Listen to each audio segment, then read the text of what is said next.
So, hi everyone. Today we are starting this podcast series, that is podcast with IITians, and which is going to help both JEE aspirants as well as college students who are in first year or second year. And currently we are in third year, a student of IIT Dhanbad. And first we will tell that how this video will go on. In first half we will talk about JEE preparation, and in second half we will talk about internship preparation in big tech companies like Google, Amazon and Sprinkler etc. तो आज हमारे साथ श्रेयस कुमार पटेल हैं from computer science engineering branch and having intern eight Amazon. Hi everyone, मेरा नाम श्रेयस कुमार पटेल है और currently मैं बीटेक परस्यू कर रहा हूँ IITSM धनबाद में। ये मेरा थर्ड ईयर है और currently I am intern eight Amazon. Yes, तो पहले हम जेई प्रिपरेशन के बारे में बात करेंगे। जेई जर्नी क्या था आपका, बेसिकली वो जानना चाहते हैं मतलब व्यूअर्स हैं। देखिए, मैंने जेई की जर्नी 9th क्लास में स्टार्ट की थी जब मैंने एडमिशन लिया था फिटजी में। तो 9th और 10th मेरे लिए बहुत प्रोडक्टिव ईयर बीते, क्योंकि उसमें मैंने जेई के सारे बेसिक कंसेप्ट्स को ब्रश अप कर लिया था। तो मुझे आइडिया था कि 11th-12th में मैं क्या एक्सपेक्ट करता हूँ पेपर में।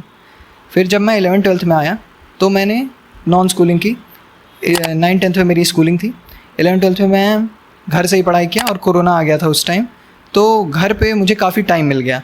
तो इसके बहुत एडवांटेजेस भी थे और डिसएडवांटेजेस भी थे। जैसे एडवांटेज तो ये था कि मैं ज़्यादा टाइम दे पाता था अपनी स्टडीज़ को, और डिसएडवांटेज ये था कि आपको कोई चेक नहीं करेगा। मतलब बेसिकली अगर आप किसी कोचिंग में ज्वाइन हैं तो आपके लिए हाँ सेल्फ रिस्पॉन्सिबल बनना पड़ेगा। अगर आप किसी कोचिंग में ज्वाइन हैं तो आपके लिए बढ़िया है, अगर आप सेल्फ स्टडी कर रहे हैं तो डिसिप्लिन होना चाहिए। तो ये लेकिन ये एडवांटेज है, आपको बहुत टाइम मिलेगा पढ़ने का। तो इसलिए 11th-12th नॉन स्कूलिंग की मैंने, और मेरे टीचर्स ने मुझे बहुत गाइड किया, और फिटजी जो कि मेरा कोचिंग था उसने भी बहुत गाइड किया, और फाइनली मैं यहाँ पे IITSM धनबाद में CSE ब्रांच चूज़ किया हूँ। कौन से बुक्स और स्टडी में मतलब कि आपको हेल्प किए हैं अपने जेई प्रिपरेशन में यहाँ तक आने के लिए? अच्छा जी, देखिए बुक्स तो सब्जेक्टिव रहती हैं, मतलब कि वो आपका चॉइस हो सकता है, लेकिन मैं बताऊं तो मैं अपने स्टडी मटेरियल जो कि मेरा कोचिंग प्रोवाइड करता था उस पर बहुत रिलाई करता था, और ये बहुत एडवांटेजियस भी था मेरे लिए। और अगर आप कोई स्टैंडर्ड बुक्स फॉलो करना चाहते हैं तो सब्जेक्ट वाइज बुक होती हैं। जैसे कि सबसे पहले फ़िज़िक्स की बात करूँ मैं तो HC वर्मा आप ट्राई कर सकते हैं, वो बेसिक लेवल की बुक है। उसके बाद अगर आप ऊपर जाना चाहें तो इरोडो या फिर सिंगेज बहुत बढ़िया किताबें हैं। ज़रूरी नहीं आप पूरा लगाएं इन्हें, लेकिन एक हद तक लगा सकते हैं जहाँ तक आपको सफिशिएंट लगे। मैंने क्या किया था, अपने जेई मेंस और जेई एडवांस के बीच में एक किताब मंगाई थी, एडवांस इलस्ट्रेशंस इन फिज़िक्स, जो कि आशीष अरोरा सर की किताब है।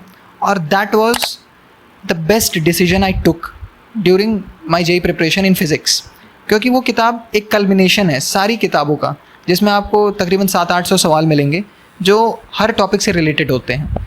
तो बेसिकली आप सारी किताबों को एक किताब में पा सकते हैं, इस एडवांस इलस्ट्रेशंस इन फिज़िक्स किताब में। लेकिन मैं आपसे एक चीज़ कहूँगा कि इस किताब का यूज़ आप जेई मेंस के बाद करें। जेई मेंस तक आप सिंपल अपनी प्रिपरेशन जारी रखें, फिर जब रिवीजन करना हो जेई मेंस और एडवांस के बीच जितना भी गैप मिलता है 2-3 महीने का, उसमें आप बस ये किताब लगाएं। That would be more than sufficient. और अब आते हैं केमिस्ट्री पे। तो केमिस्ट्री के 3 पार्ट्स हैं। तो सबसे पहले फ़िज़िकल केमिस्ट्री के लिए मैंने नरेंद्र अवस्थी की थी, जो कि काफ़ी बढ़िया किताब है। उसमें इलस्ट्रेशंस बहुत मिलते हैं आपको, और बेसिकली एग्ज़ाम रिलेटेड ही रहते हैं। जैसे फ्रेम किए जाते हैं एडवांस के सवाल, वैसे ही सवाल मिलेंगे वहाँ पे आपको। और फिर उसके बाद आती है इनऑर्गेनिक केमिस्ट्री। तो JD ली एंड सुदर्शन गुहा एक किताब है, वो आप फॉलो कर सकते हैं। NCERT तो करनी ही है, साथ में एक साइड बुक रहे तो बढ़िया है। फिर तीसरी आती है ऑर्गेनिक केमिस्ट्री, जो कि सबसे ज़्यादा प्रैक्टिस मांगती है। उसके लिए MS Chauhan is the best book. आप अगर इलस्ट्रेशंस करना चाहते हैं, एक्सरसाइज करना चाहते हैं, तो MS चौहान आपके लिए बेस्ट ऑप्शन है। उसके बाद आती है मैथ्स। तो मैथ्स के लिए मैंने तो अपना स्टडी मटेरियल ही फॉलो किया था, क्योंकि वो मोर देन सफिशिएंट था। बहुत क्वेश्चन थे उसमें, लेकिन मॉड्यूल्स रहते हैं, जैसे फिटजी मॉड्यूल्स में डिवाइडेड रहता है, हर साल में 4 फेजेस रहते हैं। और अगर आप अलग से करना चाहें तो सिंगेज की मैथ्स कर सकते हैं, वो बहुत है, इनफ है, मोर देन इनफ है। लेकिन ये है कि जो भी मटेरियल आप उठा रहे हैं उसको कंप्लीट करिए, उसको मतलब छोड़िए मत, क्योंकि अगर आप छोड़ देंगे तो कई टॉपिक्स आपके छूट जाएंगे। कुछ नहीं तो इलस्ट्रेशंस ही पूरे लगा लीजिए, एक्सरसाइजेस ना करिए, लेकिन कंसेप्ट सारे उसके देख लीजिए। बढ़िया भाई। फिर अब बात करते हैं प्रैक्टिस और रिवीजन, जो कि बहुत इंपॉर्टेंट है। तो means how often do you take mock test and how did they help you improve? देखिए, मॉक टेस्ट का क्या है कि आप पढ़ाई करते रहेंगे, जब तक आप टेस्ट नहीं देंगे आपको पता नहीं चलेगा आप कितने पानी में हैं, आपकी पोजीशन क्या है। तो मेरा ऐसा था कि कोचिंग वाले तो टेस्ट कंडक्ट करवाते थे हर 14 दिन पे, फेस टेस्ट होते थे फिर हर 2.5 महीने पे, तो टेस्ट तो अच्छे खासे होते थे। AITS होता था, AI2TS होता था। तो तकरीबन मैं हर साल आपको बता दूं 50 टेस्ट एट एन एवरेज देता था। फिर जब जेई प्रिपरेशन पास आने लगी तो फिर उसके बाद मैंने एक आध टेस्ट सीरीज़ भी ज्वाइन की थी। एलन की टेस्ट सीरीज़ कर ली, फिटजी की तो ऑलरेडी थी मेरे पास। लेकिन मैं कहूँगा ये आप इधर उधर ज़्यादा ना भटकें, किसी एक कोचिंग की टेस्ट सीरीज़ ज्वाइन करें, और सबसे इंपॉर्टेंट जब टेस्ट हो जाता है उसके बाद टेस्ट का एनालिसिस करें, जो कि एक टेस्ट देने का सबसे इंपॉर्टेंट पार्ट होता है। देखें आपने गलतियाँ कहाँ पर की हैं और वहाँ फिर आप सुधार करें ताकि अगले टेस्ट में वो गलतियाँ ना हों, फ़ायदा मिले आपको इससे। और टेस्ट सीरीज़ का ऐसा है, जब प्रिपरेशन पास आने लगे तो बाई वीकली आप दे सकते हैं, या फिर जब बहुत ही पास आ जाए तो हर 2 दिन पे देना आप स्टार्ट कर दें टेस्ट। बढ़िया भाई। और फिर अब रिवीजन स्ट्रेटजी के बारे में जान लेते हैं। रिवीजन स्ट्रेटजी तो मैंने सबसे इंपॉर्टेंट चीज़ मतलब मुझे लगी रिवीजन स्ट्रेटजी में कि आपके जो पुराने नोट्स हैं जो आपने थ्रू आउट अपने जे प्रिपरेशन बनाए हैं उसका होना ज़रूरी है। क्योंकि जो आप नोट्स बना के रखे हैं उसमें आपने जितना भी प्रिपरेशन किया है 2 साल 4 साल, उसके सारे फंडे आपने लिखे हुए हैं उस पर। तो जब आप रिवीजन अपना स्टार्ट करेंगे तो थरो उसी अपने नोट्स को थरो करिए, उसको पढ़िए, तो फिर उससे बहुत फ़ायदा मिलेगा। और रिवीजन के तौर पे मैं ये भी कह सकता हूँ कि जो किताबें आपने ली हैं टेक्स्ट बुक्स, उसका जिस्ट पढ़िए, उसके क्वेश्चंस लगाइए। सबसे इंपॉर्टेंट, थ्योरी तो आपने पढ़ ली है, अब क्वेश्चंस लगाना बाकी है, तो क्वेश्चंस लगाइए, उसके PYQ लगाइए। PYQ are the best source of revision. अगर आपको रिवीजन करना है और जानना है कि आपको कोई चैप्टर प्रिपेयर है कि नहीं, आप उस पर कॉन्फिडेंट फील कर रहे हैं कि नहीं, तो आप PYQ लगाइए। अगर आपसे बनते हैं तो ठीक है, नहीं बनते हैं तो देखिए कहाँ सुधार की ज़रूरत है। ठीक है भाई। और बहुत लोग का ये भी क्वेश्चन था कि सब कॉन्सेप्ट तो पढ़ लेते हैं लेकिन तब भी उनसे क्वेश्चन नहीं बनते हैं, तो उस पर मतलब क्या है, मतलब कैसे करें टैकल उसको? देखिए, ये तो आप ज़रूरी नहीं है आप किसी कंसेप्ट को मास्टर करके जाएं और एग्ज़ाम के दिन आप वो क्वेश्चन बना ही लें, ये ऐसा ज़रूरी नहीं है। अपने अंदर फ्लेक्सिबिलिटी होनी चाहिए। चले कि मैं अगर इस चैप्टर का सवाल नहीं बना पाया तो कोई नहीं, अगले का बनाऊंगा। क्वेश्चन नंबर 1 नहीं बना तो 2 बनेगा। ऐसा कोई इम्पॉर्टेंट नहीं है कि आपने जैसे थर्मोडायनेमिक्स पढ़ा है फिज़िक्स में तो उसका सवाल बनना ही चाहिए, ज़रूरी नहीं है। थर्मोडायनेमिक्स का नहीं बनेगा, काइनेटिक्स का बनेगा। तो ऐसा नहीं है आप किसी चैप्टर पे स्टक हो जाएं। हाँ, अगर आपके सवाल नहीं बन रहे हैं किसी स्पेसिफिक चैप्टर पे तो उस पर आपको ज़्यादा फोकस करने की ज़रूरत है, ज़्यादा क्वेश्चंस लगाने की ज़रूरत है, और हो सके तो यूट्यूब ट्यूटोरियल्स भी आप देख सकते हैं उस चैप्टर के। सॉल्व एग्जाम्पल भी लगा सकते हैं मतलब उसके बाद। हेल्पफुल रहेगा। एग्ज़ाम स्ट्रेटजी देख लेते हैं। तो what should students focus on during the actual JEE exam? जैसे एक्यूरेसी या more number of questions to solve, मतलब इसमें क्या चूज़ करना चाहिए, एक्यूरेसी या ज़्यादा नंबर मतलब सॉल्व करना चाहिए कुछ? अच्छा, देखिए मैं दोनों एग्ज़ाम का स्पेसिफाई करके बताऊंगा। पहले जेई मेंस फिर जेई एडवांस। तो जेई मेंस में ऐसा होता है आजकल का पैटर्न कि एक सब्जेक्ट कोई आसान आता है, 2 सब्जेक्ट ठीक ठाक टफ रहते हैं। तो आपको पहले पता करना है कौन सा सब्जेक्ट आसान है। तो जब आपने वो पता कर लिया तो वो 3-4 क्वेश्चन के बाद आपको पता चल जाएगा। उसके बाद आप उस सब्जेक्ट को पूरा बना दीजिए और वो आपके बन भी जाएंगे, क्योंकि वो उसमें मुश्किल सवाल नहीं रहते हैं, प्योर NCERT रहेगी।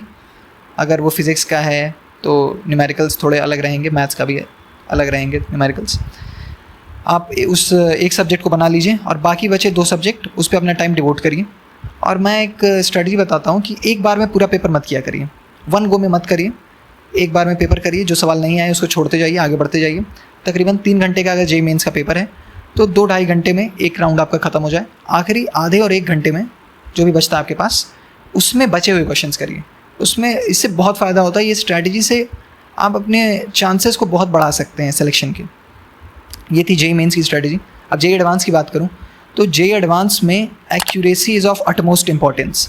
एक्यूरेसी का बहुत महत्व हो जाता है जेई एडवांस में, क्योंकि ज़रूरी नहीं है कि आप जितने भी सवाल बना रहे हैं वो सब सही हो, ये इम्पॉर्टेंट नहीं है। तो और जेई एडवांस में सवाल भी कम रहते हैं, तो स्पीड मैटर करती है, लेकिन as compared to JEE Mains उतना नहीं मैटर करती है। यहाँ मैटर करती है एक्यूरेसी, तो अपने एक्यूरेसी पे ध्यान दें। बढ़िया भाई। स्पेशली एट एग्ज़ाम जैसे क्लोज आ रहे हैं तो कैसे प्रेशर हैंडल करना है, इस सब के बारे में? देखिए, प्रेशर तो रहेगा throughout the JEE preparation, आपको प्रेशर का सामना करना पड़ेगा और ये आप खुद सीखते हैं। ये मैं आपको नहीं सिखा सकता आप प्रेशर कैसे झेलेंगे, वो हर इंसान अपने आप को प्रेशर के हिसाब से ढाल लेता है। जैसे जब मुझे प्रेशर आता था तो मैं कुछ नहीं करता था, मैं पढ़ाई करता था। तो एक ही तरीका है प्रेशर हटाने का। अगर एग्ज़ाम आ रहे हैं, प्रेशर है आप पे, पढ़ाई करिए, सिलेबस नज़र में रख के पढ़ाई करिए। सिलेबस के अकॉर्डिंग पढ़ाई करेंगे तो एग्ज़ाम में ज़्यादा फ़ायदा होगा। If someone would start from now for preparing JEE, then he or she can clear exam or not? देखिए, ये तो अब कैपेबिलिटी पे डिपेंड करता है बंदे के। सितंबर चल रहा है अभी, फिर जेई मेंस के अटेम्प्ट जनवरी से स्टार्ट हो जाते हैं। तो देखिए, जेई मेंस का तो मैं कह सकता हूँ 3-4 महीने, अगर आपने बेसिक अपने स्कूल की फिज़िक्स केमिस्ट्री मैथ्स पढ़ी है तो 3-4 महीने are enough to crack JEE Mains. Crack JEE Mains मतलब to get a good percentile in JEE Mains. और अगर मैं जेई एडवांस की बात करूँ तो ये ऐसा पेपर है जो डिमांड करता है आपसे मेहनत की। तो आप 3-4 महीने में अगर आपके कंसेप्ट्स क्लियर नहीं है तो बहुत मुश्किल है जेई एडवांस क्लियर करना। जेई एडवांस क्लियर करने के लिए आपको फर्स्ट मिनट से ही लग जाना है, सारी ताकत झोंक देनी है। 2 साल आपको पूरा डेडिकेट कर देना है जेई एडवांस को, और रिज़ल्ट आपको उसी के हिसाब से मिलेगा। तो मैं जेई मेंस के लिए तो कह सकता हूँ कि अगर आप स्कूल की प्रिपरेशन है, आप 2-3 महीना बहुत मेहनत करिए तो हो जाएगा। लेकिन आई कैन नॉट से दिस अबाउट जेई एडवांस। उसके लिए आपको रिक्वायरमेंट है मेहनत की, जो कि 1-2 साल आपको देने पड़ेंगे। बढ़िया भाई।